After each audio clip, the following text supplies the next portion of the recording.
하나님의 나라는 이런 제목으로 로마서 강의를 이어가겠습니다. 거듭난 성도의 삶에서의 실천적인 덕목을 이야기하고 있는 사도의 모든 교훈 속에는 성경이 말씀하고 있는 가장 중요한 계명에 대한 정신이 그 바탕에 흐르고 있다는 것을 발견할 수 있습니다.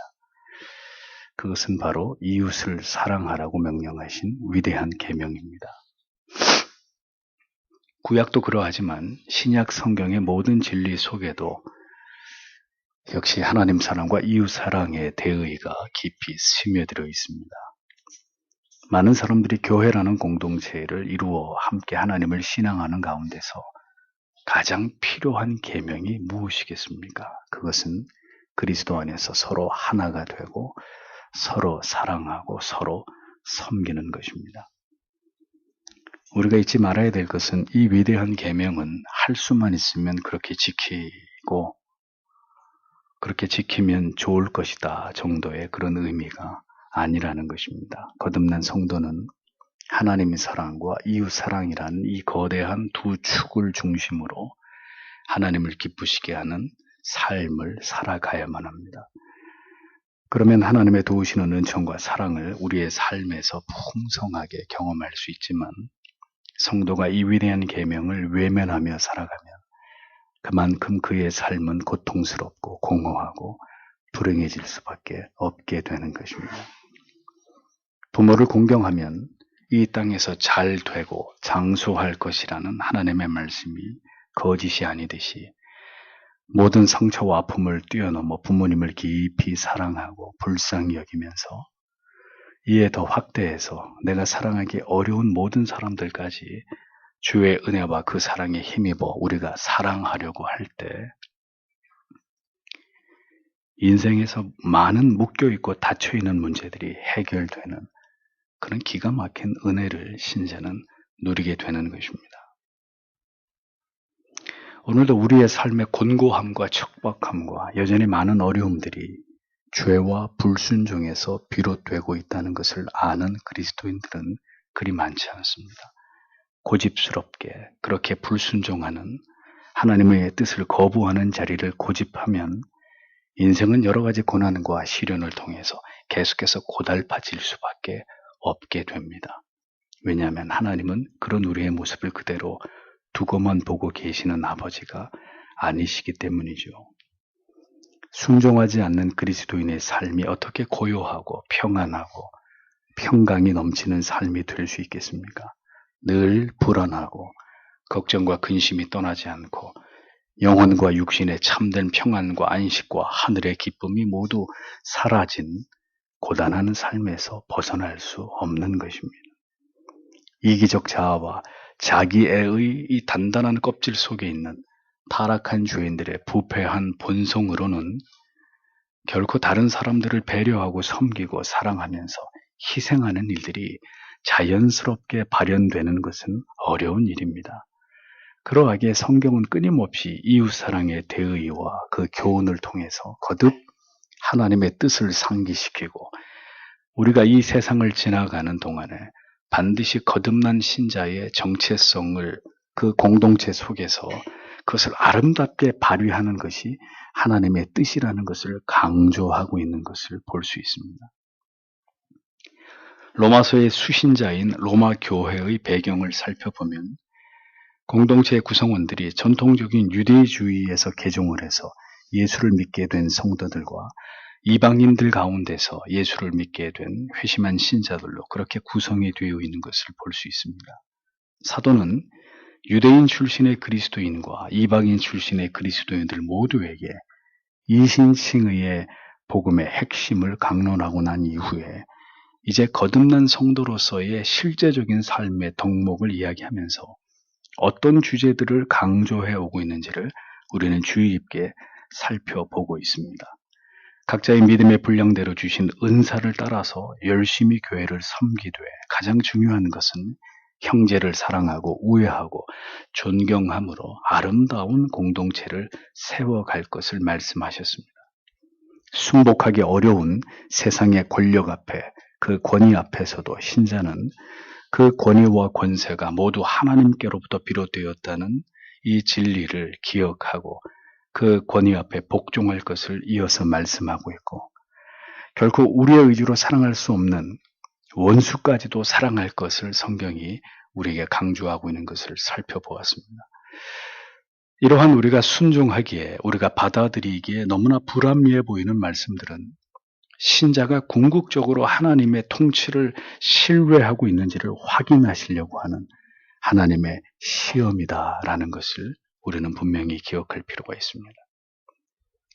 이 어떤 경우도 그리스도의 보혈을 함께 수혈받은 자들에 대해서 믿음이 있는 자가 믿음이 연약한 자를 비난하거나 업신여겨서는 안 된다는 점을 성경은 교훈합니다.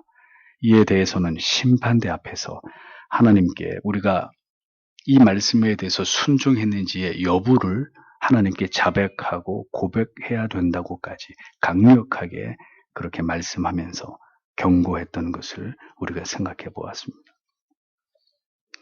성경이 왜 이처럼 이웃과 지체에 대한 사랑을 강조하고 있는 것일까요? 죄인들에게 이 일이 얼마나 힘든 일이고 우리가 깊이 하려고 하는 일인지를 하나님이 다 아시면서도 왜 하나님께서는 집요하게 이 문제에 대해서 성도들에게 말씀하시고 또 말씀하시는 것일까요?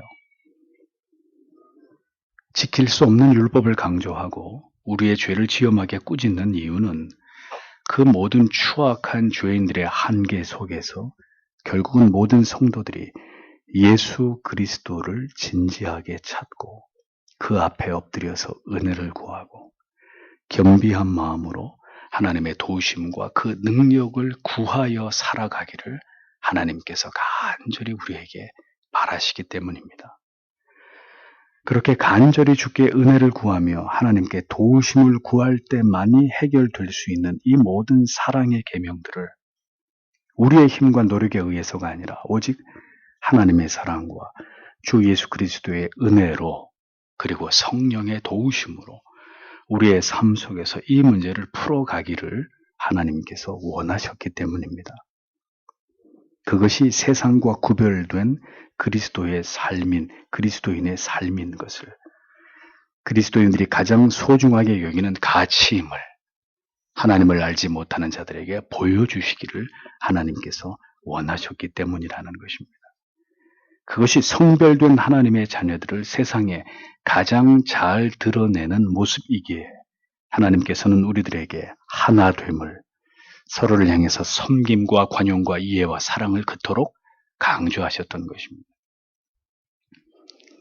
믿음과 신앙의 인격이 성숙한 성령으로 하나님의 말씀으로 충만한 신자는 결국 성경을 통틀어 가장 최고의 계명인 모든 지체들을 사랑하며 성경의 가르침과 지침을 따라서 서로 섬기고 높이고 이끌어주고 세워주는 이 모든 일들을 하나님 앞에서 그가 성실하게 감당하는 것으로 그가 믿음의 사람이라는 것을, 그 믿음이 성숙한 사람이라는 것을, 믿음이 약한 자가 아니라 믿음이 강한 자라는 것을 증명하게 되는 것입니다. 믿음은 깊은데 진리에 대해서는 무지하게 이를 데 없고 지극히 이기적이고 전혀 다른 지체들을 섬기거나 그들을 돕거나 배려하는 일에 무관심한 사람이 있다면 그는 절대로 믿음이 성숙한 사람일 수 없습니다. 신앙의 성숙은 하나님을 아는 지식이 우리의 가슴을 적시고 삶으로 구체화되어 나타남으로 공동체 안에서 드러나기 마련입니다. 오래 인내하고 참아내고 나를 죽이면서 하나님의 뜻을 생각하고 하나님을 신뢰함으로 예수 그리스도께서 보여주신 십자가의 그 사랑과 은혜를 갈구하면서 모든 갈등을 풀어나가는 모습으로 그가 자기를 부인하고 있는 진정한 그리스도의 사람인 것을 증명하게 되는 것입니다. 신앙의 모든 날들 속에서 여러분 누군가를 진심으로 사랑하게 해달라고, 누군가를 진정으로 용서하게 해달라고 가슴을 부여잡고 눈물로 기도해 본 날들이 얼마나 되십니까? 나는 할 수 없지만 예수 그리스도의 사랑으로 그렇게 그를 불쌍히 여기고 긍휼히 여기고 용서하고 사랑할 수 있는 마음을 달라고, 주께서 나 같은 죄인을 향해서 베풀어 주신 그 넘치는 사랑으로 부디 나를 덮어주셔서 사랑할 수 없는 그 사람을 사랑할 수 있도록 나를 도와주시기를, 신자는 매일매일 그렇게 그 기도의 제목을 붙들고 주님 앞에 무릎을 꿇는 사람들입니다. 여러분, 나를 위해서 살아가는 삶은 어렵지 않습니다. 본능대로 살기만 하면 됩니다. 그러나 주를 위해서 살아가는 삶은 어렵습니다.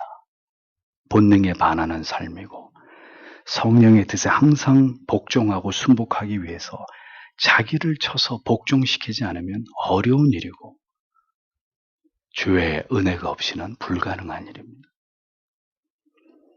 그러나 하나님께서는 그 사랑하시는 자녀들에게 이것을 가르치기를 원하십니다. 내 뜻대로 살지 않고 자기를 부인하면서 하나님의 뜻대로 순종하기를 하나님은 원하십니다. 그것을 위해서 하나님께서는 때로 가시 같은 이웃을 우리에게 붙여놓으신다는 것을 우리는 잊지 말아야 합니다. 우리를 참된 하나님의 사람들로 다듬어 가시기 위해서 하나님께서는 천사 같은 사람들 틈에만 나를 두시지 않고 그 반대의 사람들을 마주하여 살아가게 하십니다. 때로는 지체들을 미워하고 매몰차게 밀어내는 나의 모습 속에서도 악마의 모습을 보게 하시는 것입니다. 예수만 믿으면 저절로 우리가 성숙되고 변화될 것 같으면 성경이 이토록 많은 분량으로 그리스도 안에서 지체된 우리들이 어떻게 서로를 생각하고 어떻게 서로를 배려하고 사랑하고 도와야 하는지를 말씀할 이유가 없을 것입니다.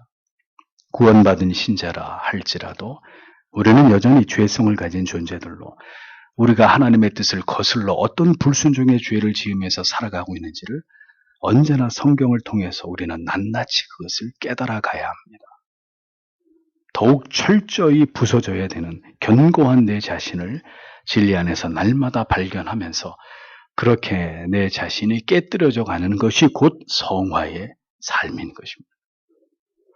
그렇게 살아가기 위해서 우리는 하나님의 도우심과 긍휼히 여기심을, 용서를 구하며 하나님의 뜻에 복종할 힘과 은혜를 구하는 일에 쉬지 않아야 되는 것입니다.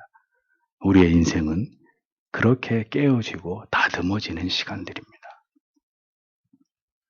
하나님의 명백한 뜻 앞에서 그것을 거부하려고 하고 우리 마음대로 내가 원하는 길로 나에게 편안한 것을 선택하고자 하는 마음을 깨뜨리며 하나님의 명령과 계명에 복종해가는 법을 배워가는 긴 삶의 여정이 우리의 인생이라는 것이죠.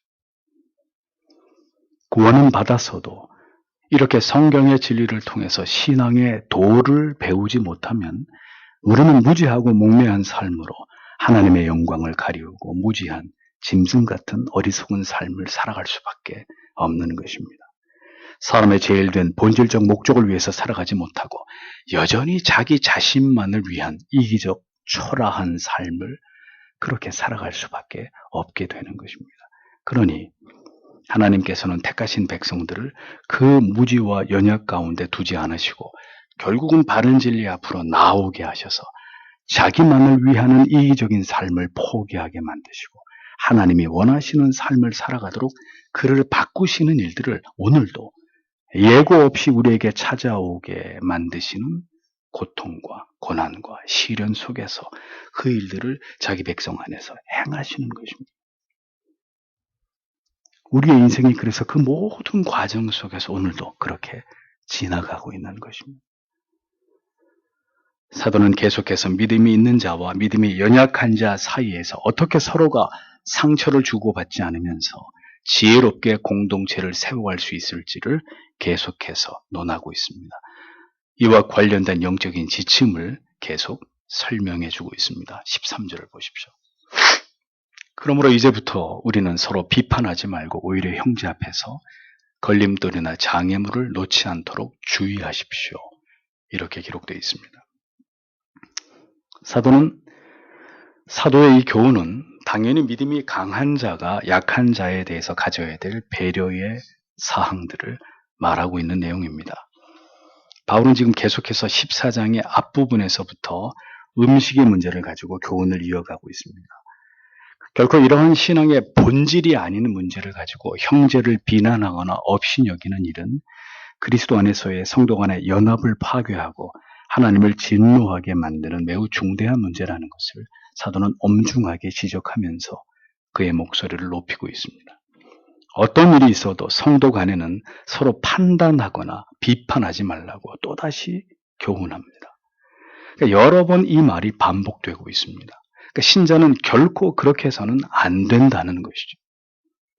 지체를 향해서 기다려주고 그를 위해 기도하면서 사랑으로 권면해 줄 뿐 서로를 비난하고 멸시하는 마음과 표현은 결코 신자가 다른 지체를 향해서 행해서는 안 되는 일이라고 성경은 강조합니다. 그렇게 해서는 안 되는데 그 사악한 일을 기어이 자꾸 행하려고 하는 것이 우리의 죄성인 것이죠. 우리가 깊이 생각하면서 기도해야 되는 제목인 것입니다. 성경은 이어서 형제 앞에 부딪힐 것이나 거칠 것으로 두지 말라고 말씀했습니다. 부딪힐 것, 거칠 것 모두 믿음이 연약한 지체들이 걸려 넘어지고 시험에 들고 상처받게 될 일들과 그들이 범죄에 빠지게 되는 함정 같은 이런 일들을 의미합니다.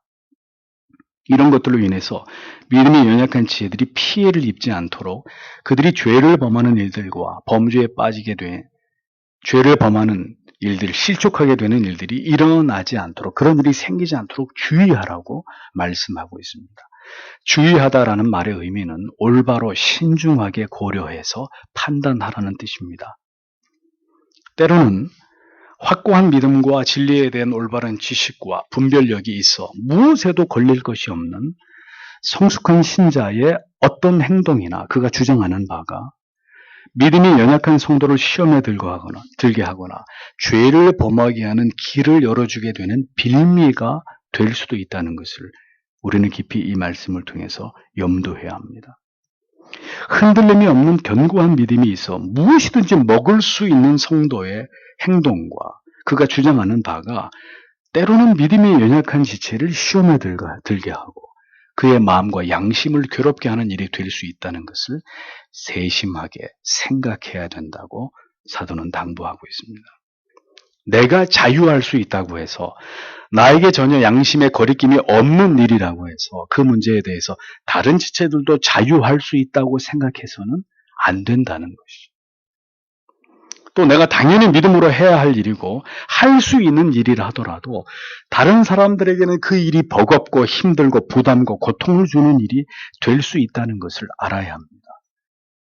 믿음이 강한 자는 언제나 약한 자들의 입장과 그들이 생각할 때 오해가 될 수 있는 소지를 신중하게 고려하고 생각해서 절제하고 삼가 주의해야 될 필요가 있다는 것입니다.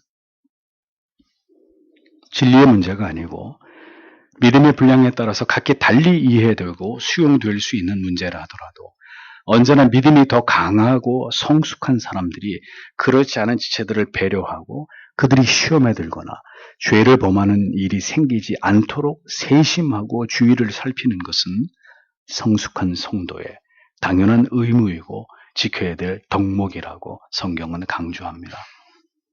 바울은 고린도전서 10장 23절 24절에서 이렇게 말했습니다. 모든 것이 가하나 모든 것이 유익한 것이 아니요 모든 것이 가하나 모든 것이 덕을 세우는 것이 아니니 누구든지 자기의 유익을 구치 말고 남의 유익을 구하라 라고 말씀했습니다. 장로님이 목사님을 고급 레스토랑에 초대해서 맛있는 스테이크를 대접하면서 더도 아니고 와인 한 잔을 함께 곁들여서 마셨습니다. 죄가 될까요?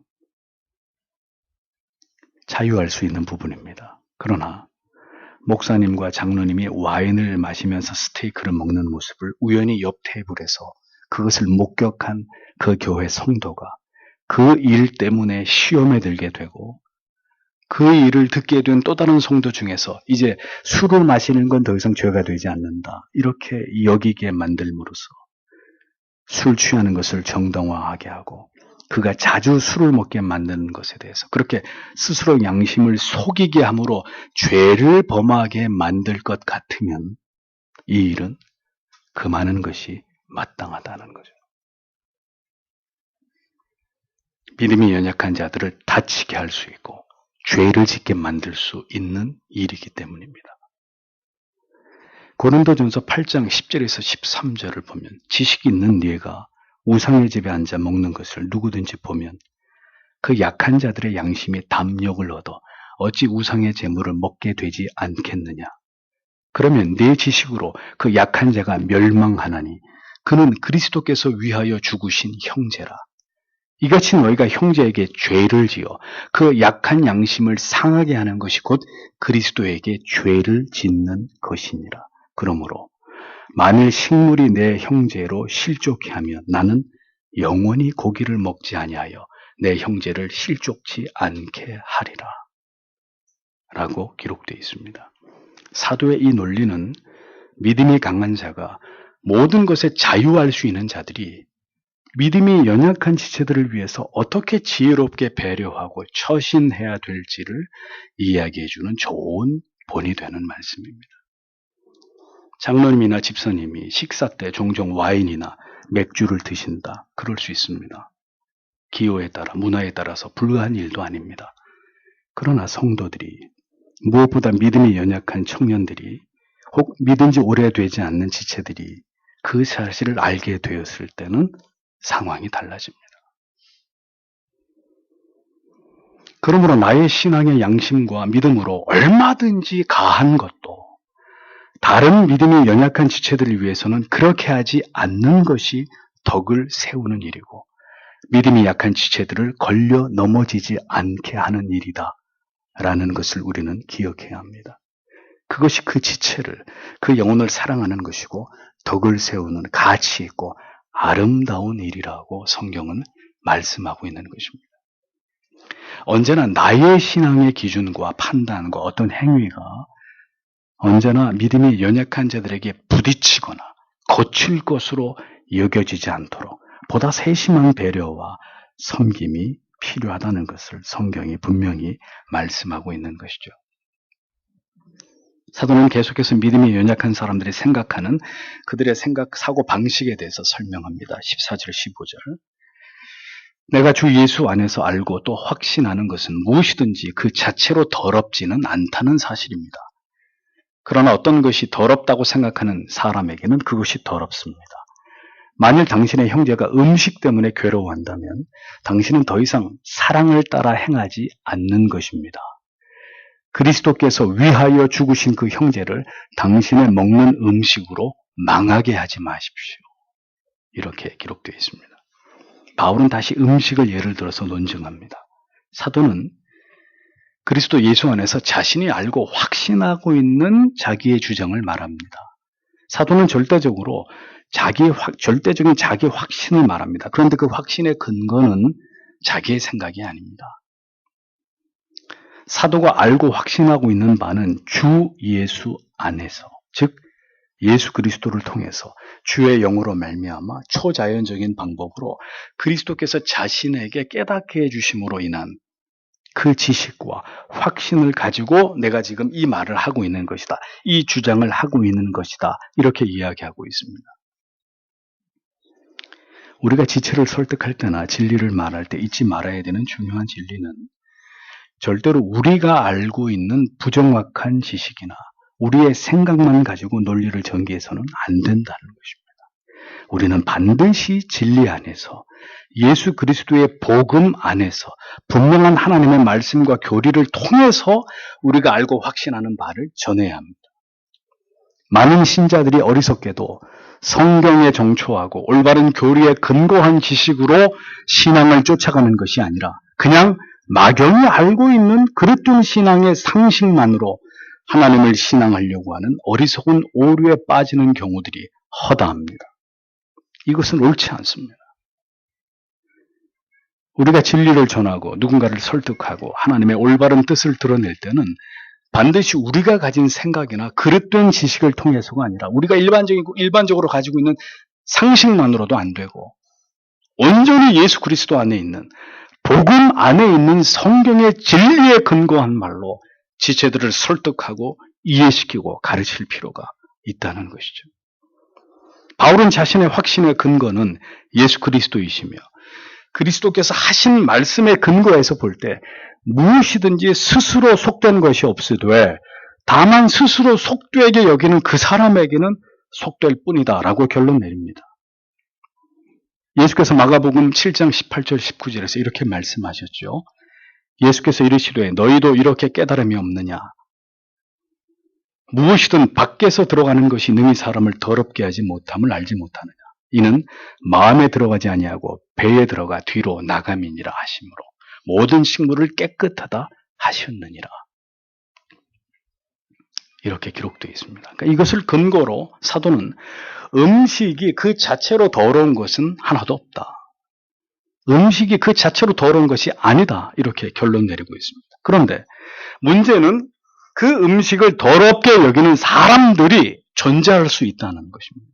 즉 율법적인 신앙의 관습에 여전히 젖어 있는 자들에게는 하나님께서 구약에서 금하신 음식들은 여전히 그들에게는 부정적인 음식으로 치부될 수밖에 없는 것이죠. 즉 그렇게 그리스도께서 모두 깨끗하다고 하신 음식이 경우에 따라서 아직 복음에 대한 이해가 깊지 못한 율법주의적인 사고에 묶여있는 어떤 지체들에게는 여전히 그 음식이 부정한 것으로 인식될 수 있는 문제가 생길 수 있다는 것이죠. 사도는 이 부분을 인정하고 있는 것입니다. 그런데 그런 부류의 사람들이 바로 그대의 지체라는 것입니다. 우리의 형제라는 것이죠. 그래서 이어지는 15절에서 만일 이러한 음식의 문제에 대해서 양심의 고통으로 인해서 그대의 형제가 그리스도 안에서 하나 된 지체가 만약 근심하게 된다면 모든 음식에 대해서 자유한 그대와 달리 믿음이 연약한 지체가 모든 음식에 대해서 자유한 그대를 보고 그 믿음이 연약한 지체가 그 양심의 괴로움을 당할 것 같으면 그가 시험에 들게 될 것 같으면 성경은 그건 그 믿음 없는 그 사람의 문제다라고 말씀하고 있지 않다는 것입니다. 그가 그렇게 시험에 들고 괴로워하는 문제는 그의 믿음 없음과 지식 없음의 문제가 아니라 그대가 가진 자유를 그대가 남용함으로 인해서 즉 그 지체를 세심하게 배려하고 사랑하지 않음으로 발생한 결과다. 사도는 이 문제를 이렇게 결론 내리고 있는 거죠. 그대의 자유함으로 인해서 마음이 상하고 시험에 들게 된 그 자는 바로 그리스도께서 대신하여 죽으신 그대의 형제다라는 사실을 사도가 상기시킵니다. 그러므로 음식과 같은 본질이 아닌 문제로 인해서 그것을 안 먹는다고 죽는 것도 아닌데 믿음이 연약한 지체를 망하게 하는 일은 성경이 분명히 금하는 일이다라는 것이죠. 우리는 이 이야기로 왜 그리스도인들이 술을 먹어서는 안 되는지를 깨끗이 정리하는 것입니다. 먹을 수 있습니다. 그러나 불신자들, 믿음이 연약한 자들, 그들이 죄를 짓고 상처를 받고 시험에 드는 일이 있어서는 안 되기 때문에 신자는 술을 먹지 않아야 하는 것입니다. 여기서 망하게 하다라는 의미는 철저히 파괴하다, 망쳐놓다라는 의미인데 신약 성경 속에서 이 단어를 한 영혼을 죄에 빠지게 하거나 죄를 짓게 해서 하나님과 단절되게 만드는 심각한 상태에 이르는 것으로 주로 이 단어를 사용했습니다. 나의 신앙의 양심에 거리낄 것이 없다는 이유로 우리가 우리의 자유를 남용할 때 누군가는 그로 인해서 신앙이 무너져 버리게 되는, 어떻게 먼저 믿었다고 하는 사람들이 저런 행동을 할 수 있을까? 이렇게 심각하게 그것을 받아들임으로써 신앙이 파산하게 되는 경우까지 이를 수 있다는 것을 성경은 우려하고 있는 것입니다. 어떻게 먼저 믿은 사람들이, 나보다 믿음이 강하다고 하는 사람들이 약속을 지키지 않을 수 있을까? 경우에 따라서 부득이하게 그럴 수 있습니다. 그러나 믿음이 연약한 사람들은 그런 문제들을 통해서 마음이 식어지고 불편한 생각을 갖게 되는 거죠. 신앙이라는 게 그런 건가? 그렇게 약속을 우습게 여겨도 되는 건가? 마음이 복잡해지는 것입니다.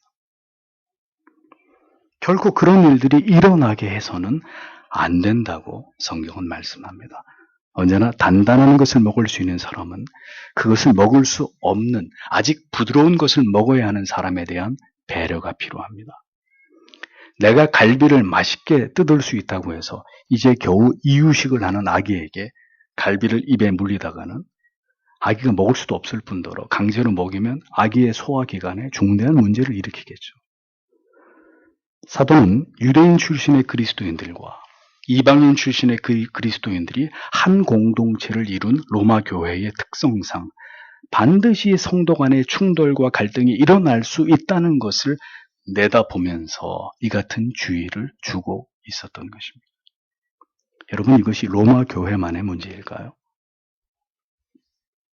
모든 시대의 교회 안에서도 신자들에게 있어서 믿음의 분량이 다르고 오늘까지 하나님을 믿어왔던 신앙의 내용이 다르기 때문에 오랜 시간 한 교회를 다니면서 함께 진리를 배우면서 바른 진리 안에서 우리가 모두 같은 깨달음을 가지고 그 진리에 모두 동의하고 확신을 얻게 되기 전까지는 진리가 아닌 문제로 인해서 갈등하고 충돌하는 것은 피할 수 없는 문제입니다.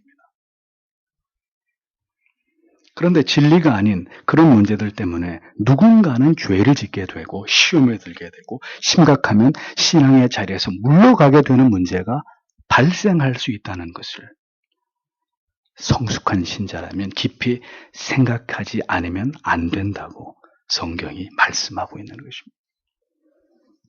저 위에 10절에 내가 어찌하여 내 형제를 판단하느냐 어찌하여 내 형제를 업신 여기느냐 그 위에 4절에 남의 하인을 판단하는 너는 누구뇨?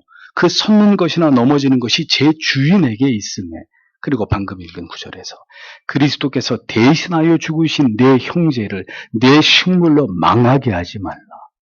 여러분, 이 같은 장 안에 반복되어 있는 이런 비슷한 의미의 말씀들을 통해서 볼 때 성경은 결코 우리의 자유가 그리스도 안에서 한 형제된 그리스도께서 자기를 버리신 자를 절대로 넘어지게 하지 말라고 강력하게 우리에게 말씀하고 있다는 것을 발견하게 됩니다. 우리가 결코 모든 지체들을 함부로 대할 수 없는 이유, 그들은 모두 그 주인이 지극히 아끼는 종들이기 때문이라는 거죠. 더 나아가서 그들은 모두 그리스도께서 대신하여 자기를 버리심으로 죄에서 건져내신 보배로운 존재들, 하나님의 택하심을 입은 자녀들이기 때문이라는 것입니다. 그러니까 성경은 분명하게 믿음이 연약한 자들이라 할지라도 그들이 모두 소중한 하나님의 자녀라는 것을 명심하도록 의도적으로 이와 같은 표현들을 계속해서 반복해서 사용하고 있는 것입니다. 성도 여러분, 누구도 하찮게 볼 수 없습니다.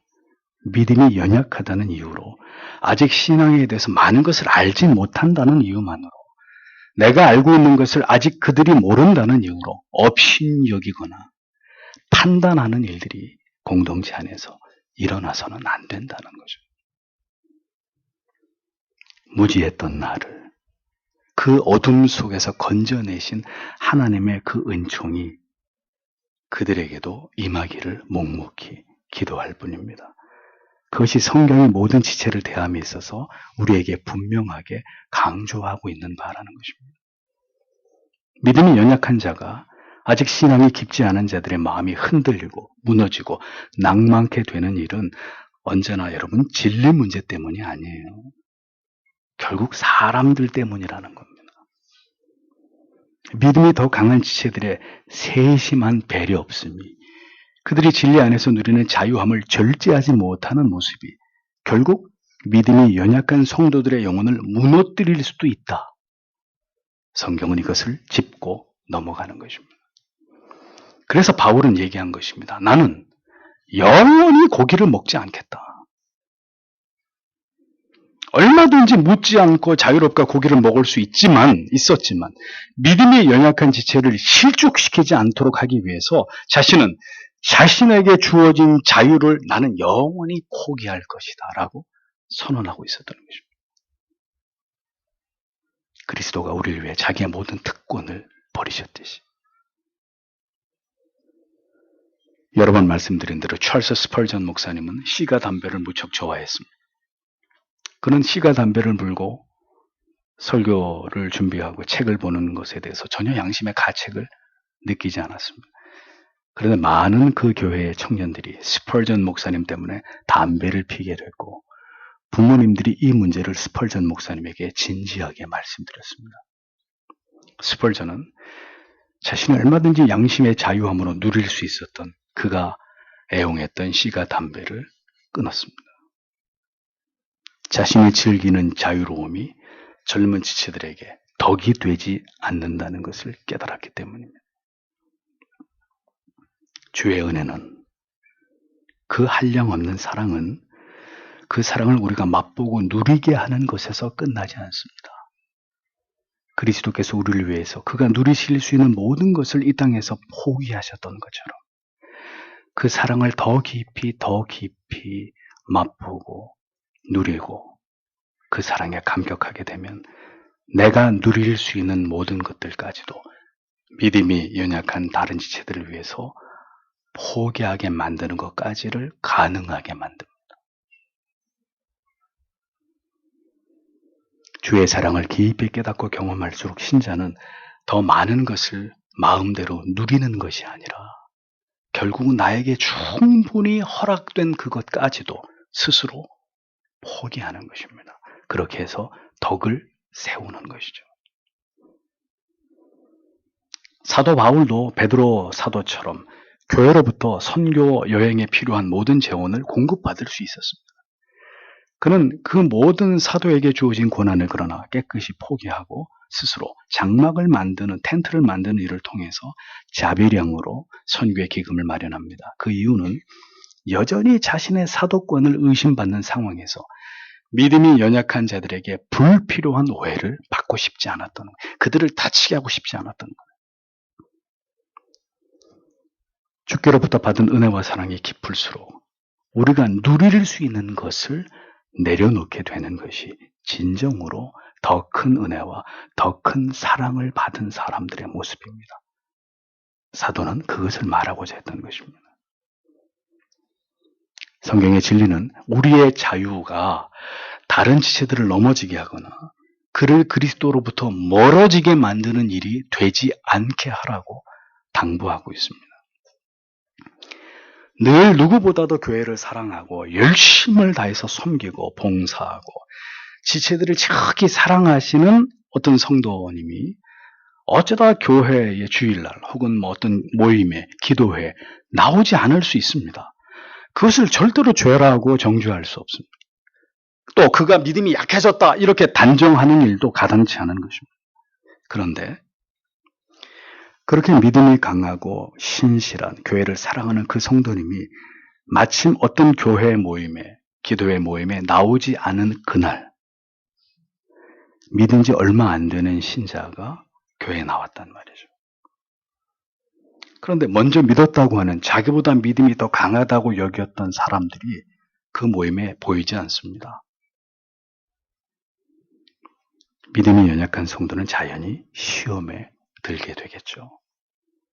왜 먼저 믿은 사람들이, 나보다 믿음이 더 강한 사람들이 신앙에 열심을 내지 않는 것일까? 사실은 그게 그렇지는 않은데 모든 날들 가운데 열심히 최선을 다하고 있는데도 하필 그날 이제 나도 이런 데 나올 필요가 없는구나. 굳이 나보다 먼저 믿은 사람들 다 그렇게 편안하게 그렇게 신앙생활 하는데 믿은 지 얼마 안 되는 내가 그렇게까지 할 필요는 없는 것이었구나. 진리 안에서 양심의 자유함은 분명히 죄가 아닙니다. 그런데 나의 그 자유함이 때로는 누군가를 시험에 들게 한다면 적어도 믿음이 강한 성도의 입장에서는 그 자유함조차도 포기할 수 있는, 우리의 선함이 그렇게 비방을 받게 해서는 안 된다고 이어지는 16절이 말씀하고 있는 것입니다. 그러므로 여러분의 선한 것이 악한 것이라고 비난을 받지 않도록 하십시오. 음식에 대한 아무런 양심의 거리낌이 없어서 어떤 음식이라도 먹을 수 있는 그 믿음으로 음식을 먹었지만 그 선하고 전혀 문제될 것이 없는 행위가 믿음이 연약하고 자유함이 없는 성도에게는 악한 것이라고 비난을 받게 될 때 성경의 판단은 그것을 그 악한 것으로 비난하는 사람만의 문제라고 보지 않고 우리가 가진 자유롭고 선함조차도 절제하지 못하고 다른 지체를 위해서 배려하지 않고 희생하지 않은 믿음이 더 강한 성도의 문제가 될 수 있다고 말씀하는 것입니다. 성숙한 믿음의 성도는 언제나 나의 행동이 공동체에 다른 믿음이 연약하고 신앙의 지식이 깊지 않은 성도에게 어떻게 비추어질지를 항상 고민해야 합니다. 나의 선함이 악함으로 비방받는 일이 없도록 해야 되는 것까지가 믿음이 강한 오래 예수를 믿고 신앙이 성숙한 사람들의 세심히 살펴야 되는 부분이라는 거예요. 신앙의 연륜에 맞게 우리의 신앙의 정도에 맞게 직분에 합당하게 그래서 교회를 섬기고 성도를 섬기고 하나님의 나라를 세워가는 일은 매우 어려운 일입니다. 그래서 그 일을 충성스럽게 감당하는 자들을 하나님이 지극히 기뻐하시는 거예요. 누구나가 할 수 없는 많은 것들을 희생해야 되고 생각해야 되고 배려해야 되고 고심해야 되는 그런데 그 일을 주를 사랑함으로 묵묵히 교회와 다른 지체들을 위해서 감당할 때 정말 신실한 주님이 기뻐하는 일꾼들이 되는 것이죠. 그런 특별한 은혜가 없이는 그런 특별한 자리에서 하나님을 섬길 수가 없는 것입니다. 언제나 나의 자유보다는 다른 지체들을 교회를 먼저 생각해야 되는 것이죠. 나를 제쳐두고 언제나 공동체를 먼저 염려하고 돌보며 지켜야 되는 위치가 교회에서 직분을 받은 분들의 위치입니다. 그렇게 우리는 언제나 하나님을 신앙하는 가운데 무엇이 본질적인 것인지, 무엇이 신앙에서 지엽적인 일들인지를 생각하면서 더 중요한 신앙의 핵심적이고 영적인 가치를 붙들고 그것을 중요하게 여기는 삶을 살아가야 한다는 것을 우리는 잊어서는 안 됩니다. 참된 복음 안에서 누릴 수 있는 우리의 모든 자유함은 분명 선한 것입니다. 그러나 그것이 나를 벗어나서 공동체 안에 있는 모든 사람들에게 덕을 세우고 그들을 실족하지 않도록 해야 하는 성경의 보다 큰 대의를 위해서라면 우리의 선함이, 우리의 그 자유함이 다른 사람들에게 비방받지 않도록 그를 넘어뜨리게 하거나 시험에 들게 하는 일이 되게 하지 않도록 지혜롭게 절제하고 희생을 감내할 필요가 있다는 것을 성경은 우리에게 가르치고 있는 것이죠. 그리고 그렇게 해야 되는 본질적인 이유가 무엇인지를 성경은 이어서 말씀합니다. 17절에. 왜냐하면 하나님의 나라는 먹는 일이나 마시는 일이 아니라 성령 안에 있는 의와 평화와 기쁨이기 때문입니다. 이렇게 기록합니다. 하나님의 나라의 가치는 더 나아가서 구원의 본질적인 가치와 그 유익은 무엇을 먹을 수 있느냐 없느냐 이러한 문제들에 절대로 국한되지 않는다는 거예요. 무엇을 먹는 것이 죄가 되느냐 그렇지 않느냐 이런 음식과 관련된 문제로 누가 더 옳으냐 옳지 않느냐 시비를 가리거나 판단하고 서로 비방하고 업신여기는 일들은 신앙 안에서 저급한 일들이라는 거죠. 그건 본론이 아니라는 본질이 아니라는 거죠. 하나님의 나라는 이런 문제들에 얽매여가지고 그것 때문에 다툼을 하고 갈등을 하고 서로를 욕하는 그런 차원이 아니라는 것입니다. 중요한 것은 성도가 성령의 통치하심 안에서 이 악한 세상 속에서 하나님께서 기뻐하시는 의를 행하고 있고 진정으로 자기의 내면과 그리고 지체들과 더불어서 평강을 누리고 있고 그 안에 내가 거하고 있느냐 이것이 문제이고 나아가서 세상에 무엇도 빼앗아갈 수 없는 절대적인 영혼의 희락과 기쁨을 오늘 내가 누리고 있느냐. 하나님의 나라의 본질적 가치는 이러한 신앙의 주제들에 달려있다고 가르치고 있는 것입니다. 성령 안에서 성령으로 말미암아 우리를 구원으로 부르신 하나님의 뜻을 쫓아 부지런히 성도의 삶을 살아감으로 의와 평강과 희락을 맛보는 것이 하나님의 나라가 우리 안에 이루어진 증거이다. 사도가 이렇게 설명하고 있는 것입니다. 그 하나님의 나라를 추구하고 그 나라를 소망하는 것이 성도의 신앙의 본질이라는 거예요. 성령 안에서 의와 평강과 희락을 맛보는 삶이 아니라면 우리에게 이보다 더 중요한 것이 무엇이겠습니까?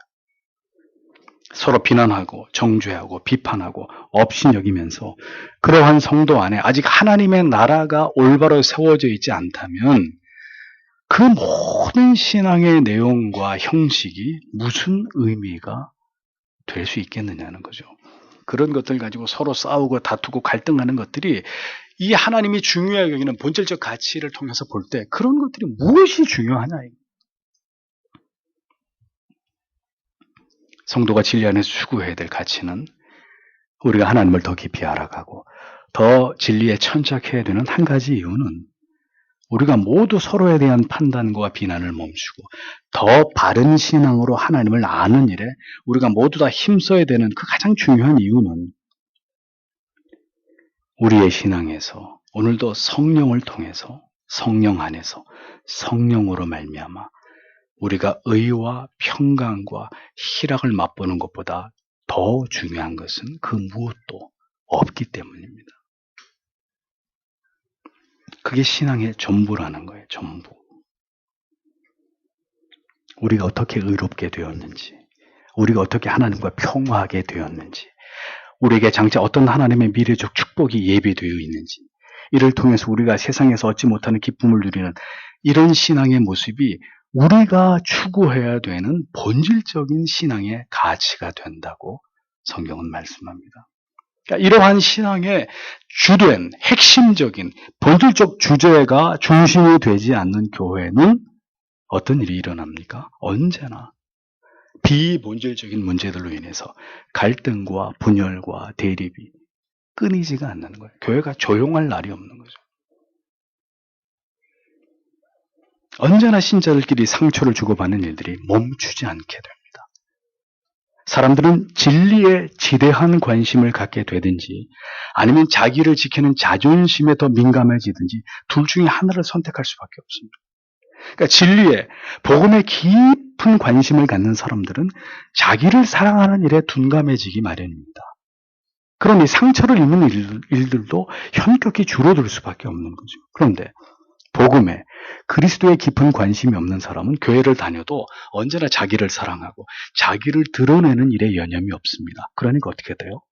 항상 상처를 받아요. 항상 갈등해요. 항상 분쟁이 일어나요. 항상 상처받았단 말을 입에 달고 살게 되는 거예요. 아무도 자기를 알아주지 않는 것에 대해서 용납이 되지 않는 이런 갈등이 문제가 생겨날 수밖에 없는 것입니다. 심히 안타까운 일이죠. 더 중요한 신앙의 핵심적인 가치들에 대해서, 더 성숙한 신앙의 주제들에 대해서 우리의 마음과 관심이 이동해 가야 합니다. 성령께서 그렇게 우리의 마음을 높여주셔야 합니다. 그럴 때 우리는 무엇이 중요한지를 진리 안에서 발견해 나갈 수 있고 우리의 신앙은 이제 자기를 초월해서 더 깊어질 수 있는 것입니다. 마지막 18절을 보십시오. 이렇게 그리스도를 섬기는 사람은 하나님을 기쁘시게 하고 또 사람들에게도 인정을 받습니다. 이렇게 기록되어 있습니다. 이로써 그리스도를 섬기는 자들이라고 했죠. 직역을 하면 이것 안에서 이렇게 그리스도께 종이 되는 자는 이런 뜻입니다.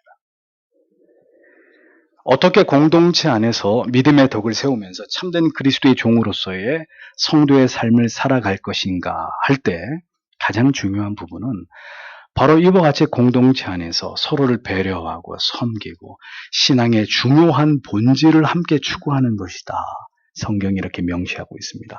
먹고 마시는 일, 먹는 것으로 예를 들어 설명한 이러한 비본질적이고 신앙의 지엽적인 것으로 서로 갈등을 초래하고 시험에 드는 이런 일들은 지극히 신앙에서 소모적이고 무가치한 일이고 성도는 진리 안에서 오직 하나님의 나라를 바라보면서 성령을 통해서 의와 평강과 희락을 추구하는 일에 진력하는 삶을 살아야 된다고 성경은 강조합니다. 언제나 진리 안에서 성령의 도우심을 통해서 신앙의 영적이고 본질적인 가치를 바라보고 소망함으로 부지런히 의와 평강과 희락으로 가득한 하나님의 나라를 추구하는 자들이 진정으로 그리스도의 일꾼이고 하나님을 기쁘시게 할 뿐만 아니라 믿음의 지체들에게도 모두 칭송을 받으면서 인정을 받는 일꾼이 된다고 성경은 말씀합니다. 그 대의를 생각하면서 교회와 지체를 섬기는 사람이 진정으로 성숙한 믿음의 사람이고 교회와 성도를 섬길 수 있는 일꾼이다라는 것을 우리는 기억해야 되는 것이죠. 이러한 성도라야 하나님을 기쁘시게 하고 공동체 안에서도 지체들에게 칭찬을 받고 인정을 받는 그러한 하나님의 사람들이 그리스도의 종이 될 수 있는 것입니다. 섬김은 더 넓은 그릇을 필요로 합니다. 모두를 다 담을 수 있을 만큼의 그릇입니다. 믿음이 연약한 자도 까다로운 사람도 모두 다 가슴에 담고 배려하고 조심하고 절제하고 모범을 보이고 희생하고 솔선수범하는 그런 믿음이 요구되는 것이죠. 나에게는 전혀 죄책감이 들지 않는 양심의 자유함이 있는 문제를 할지라도 다른 지체들에게 덕이 되지 않는 것으로 보여진다면 주의하고 조심하고 절제하고 금할 수 있는 믿음. 언제나 더 높은 뜻을 생각하면서 진리 안에서 성령 안에서 더 본질적이고 신앙의 핵심적인 것들을 추구하면서 그것을 이루어가기를 힘쓰는 성도. 교회는 그런 지체들이 더 많아져야 하는 것입니다. 그렇게 성숙한 믿음으로 넓은 마음으로 모두를 감싸고 배려하고 연약함을 보듬어주고 세련되게 더 깊은 신앙의 길로 이끌어줄 수 있는 성도가 주께서 허락하신 귀한 직분으로 교회를 섬길 수 있는 자들이 되는 것입니다. 바울은 디모데전서 3장에서 집사의 자격을 논하면서 마지막으로 9절 10절에서 이렇게 말했습니다. 깨끗한 양심에 믿음의 비밀을 가진 자라야 할지니 이에 이 사람들을 먼저 시험하여 보고 그 후에 책망할 것이 없으면 집사의 직분을 하게 할 것이요 라고 기록되어 있습니다. 잘 섬기고 믿음이 연약한 자들을 잘 보듬고 나의 자유를 절제하고 덕을 세우는 일, 하나님의 나라를 세워가는 일에 더 힘쓰는 그런 일꾼들이 교회에 많이 세워져야 되는 것입니다. 오늘도 우리가 나누는 이 진리를 깊이 묵상하면서 하나님을 기쁘시게 하면서 사람들에게 칭송을 받는 성숙한 주의 일꾼이 되기 위해서 우리에게 필요한 것이 무엇인지를 깊이 생각해 보시기를 바랍니다. 특별히 주의 몸이신 교회를 섬기게 될 분들은 더더욱 이런 말씀들을 깊이 묵상하셔야 합니다. 믿음이 깊어질수록 더 많은 것들을 생각해야 합니다.